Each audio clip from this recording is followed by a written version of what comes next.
Bonsoir et bienvenue dans cette nouvelle vidéo dans laquelle on va voir comment avoir l'apparence de la dernière version Android 10 qui est sur votre appareil Android. Je précise qu'il ne s'agit pas du système d'exploitation Android version 10. Ce dernier, il est encore en version bêta. Il n'est pris en charge que par les tout nouveaux appareils comme les Google Pixel. Pour ce faire, on va installer une application Launcher. Après installation, donc la première fois, elle vous demande est-ce que vous souhaitez l'utiliser comme Launcher par défaut ou vous souhaitez simplement la lancer. Alors si vous souhaitez l'appliquer comme lanceur par défaut, vous allez toucher ici. Vous personnellement, je vais essayer de la lancer. Donc je touche ici, puis on touche Next et on touche ici, puis on lui donne l'autorisation pour accéder à les photos au contenu multimédia et les fichiers sur l'appareil. Autorisé. Et voilà l'interface de la page d'accueil de ce console qui est très rapide, très léger et très joli vraiment. Ça c'est l'écran d'accueil. Vous avez ici la barre des applications sociales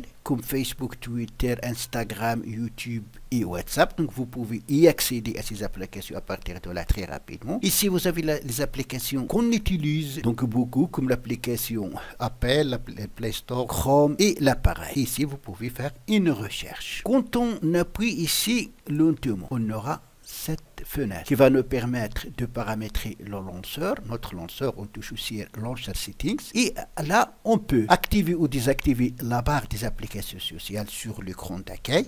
Moi, je préfère la garder, donc je l'active.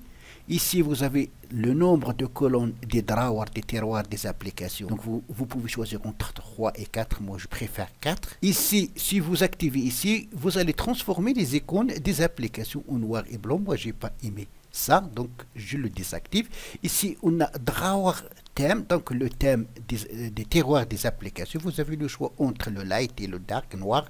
Moi, je préfère le noir. Ici, vous avez donc l'arrière-plan des docks. Et ici, vous avez le browser ou le navigateur. On a vu, si vous activez ici, vous allez l'avoir dans l'écran d'accueil. Moi, je préfère l'avoir, donc j'active ici. Ici, vous avez donc le lien de la page de démarrage. Par défaut, c'est www.google.com. Vous pouvez donc mettre ici un autre lien. Moi, je préfère ça. Et aussi, donc, ce lanceur, il prend en charge les gestes. Quand on glisse vers le haut, on accède directement au tiroir des applications. C'est ça le tiroir des applications. Vous allez trouver ici toutes les applications installées sur votre appareil.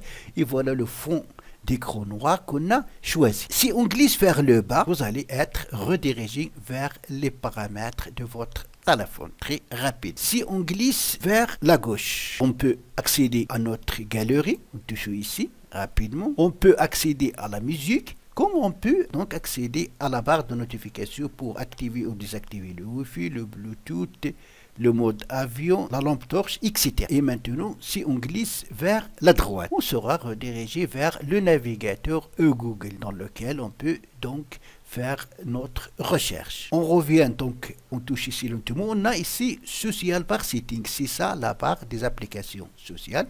Donc quand on touche, on peut donc ajouter ici primer des applications à partir de cette barre. Il suffit d'activer ou désactiver puis confirmer par Save Change ici. Alors on a ici Wallpaper ou les fonds d'écran en touchant. On peut choisir donc un fond d'écran à partir de notre galerie, comme on peut utiliser celle proposée par le lanceur ou à télécharger. Et il vous donne bien sûr l'apparence de la prochaine version d'Android qui est Android 10. Le lien pour l'installer, vous le trouverez sur mon site et le lien du site est comme d'habitude dans la description en bas de cette vidéo. Donc c'est tout pour la vidéo d'aujourd'hui. Merci de l'avoir suivi. N'oubliez pas de la partager avec vos amis sur les réseaux sociaux et pour ne pas rater les prochaines vidéos, abonnez-vous à ma chaîne et activez-la. À la prochaine fois.